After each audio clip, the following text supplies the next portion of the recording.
Olá, começa agora mais uma edição do Vai Cair na OAB. Confira agora mais uma dica imprescindível que vai te auxiliar nesta jornada rumo à aprovação no exame da Ordem dos Advogados do Brasil. Confira! E aí, OABzeiros animados, temos que ficar, viu? Porque reta final, fim de ano, o que é que a gente tem que fazer? Estudar. Tem que estudar de verdade. Sabe por quê? Porque vai valer a pena. Futuros portadores da carteirinha rosa. E hoje o tema não poderia ser outro. Minha gente, teletrabalho.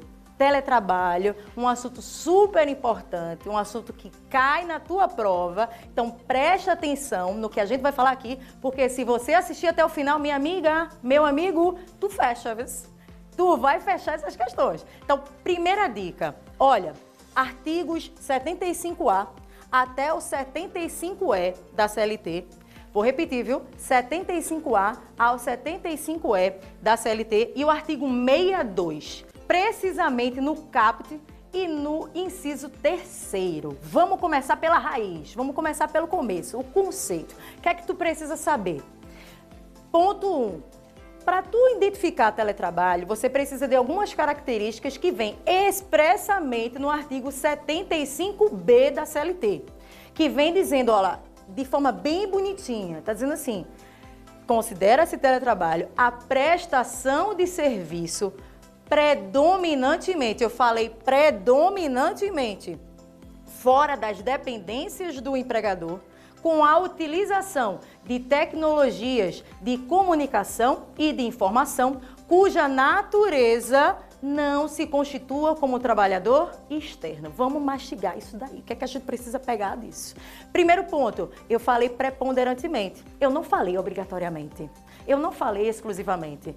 Ou seja, você pode sim, na modalidade de teletrabalho, prestar o serviço fora das dependências do empregador, mas se acontecer do teletrabalho, do trabalhador precisar voltar às dependências para fazer alguma atividade, algum serviço, não vai descaracterizar o teletrabalho, tá bom?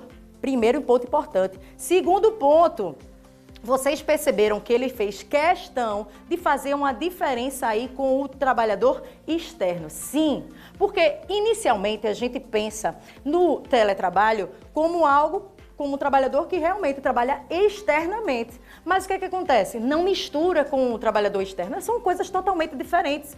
Até porque o que a gente vai falar agora, que cai na tua prova também, preste atenção, é um dos pontos principais de diferença, que é a necessidade de um contrato individual expresso. Tá bom? Então, primeira coisa que a gente falou foi o conceito. Segundo ponto de característica, necessidade de um contrato expresso. Existe a necessidade de estar escrito ali esse contrato de teletrabalho, tá ok? E o que é que a gente precisa saber mais? O que é que cai também na tua prova? Minha gente, preste atenção nesse detalhe e na dica que eu vou dar para vocês, é imperdível, viu? Vejam só, se acontecer de o trabalhador ser presencial, ou seja, trabalhar nas dependências do empregador, e o empregador quiser que ele passe para a modalidade de teletrabalho, existe a necessidade de um acordo mútuo. Isso é importante, viu, minha gente? Acordo mútuo, ou seja, não é o simples fato de o empregador chegar e impor, de determinar que ele saia do presencial para o teletrabalho. Não, existe a necessidade de os dois acordarem isso. E como é que eu vou lembrar desse detalhe? Como é que eu vou saber disso? Olha a dica. A frase não começa por presencial para teletrabalho. O P desse presencial, imagina como P de pedir. Exatamente. Pensa o seguinte, ó, que se o trabalhador ele for presencial, o P de presencial, o empregador ele precisa pedir. Pedir no seguinte ponto. Olha, estou precisando que você vá para o teletrabalho. A empresa acha melhor, eu acho melhor que você vá para o teletrabalho. Você concorda? Percebeu aí como é que acontece? Pronto. Com que observação? Acontecendo essa mudança de modalidade, tem que acontecer também um aditivo contratual. Ou seja, vocês lembram que o contrato é escrito, né? Ok. Então, essa mudança de modalidade precisa ser registrada no contrato, ok? Massa. Outro ponto importante, se for o contrário, se for do teletrabalho para o presencial. Nessa situação, a frase não começou por P, né? Começou por T. Não tem nada a ver. Então, do teletrabalho para o presencial, não existe necessidade de acordo mútuo, ok?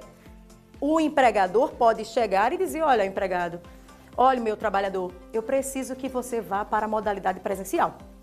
Porém, tem que dizer com um mínimo de prazo de 15 dias para essa mudança de modalidade. Tá ok? Entendemos? Entendemos. Qual é o outro ponto bem importante aí de teletrabalho? Minha gente, teletrabalho não tem horas extras. Isso está pacificado, isso já foi colocado no artigo, inclusive foi aquele artigo inicial que a gente conversou, o artigo 62, precisamente no inciso 3º, teletrabalho não tem horas extras, tá ok? Isso aqui cai, preste atenção, vou repetir para entrar no teu ouvidinho. Teletrabalho não tem horas extras. Outro ponto importante e um detalhe bem interessante, que a OAB gosta de detalhe, a gente sabe. Então, vamos com tudo aí, que a FGV não vai te pegar, meu amigo. Preste atenção nesse ponto agora. No artigo 75E, ele vem falando sobre a necessidade de o empregador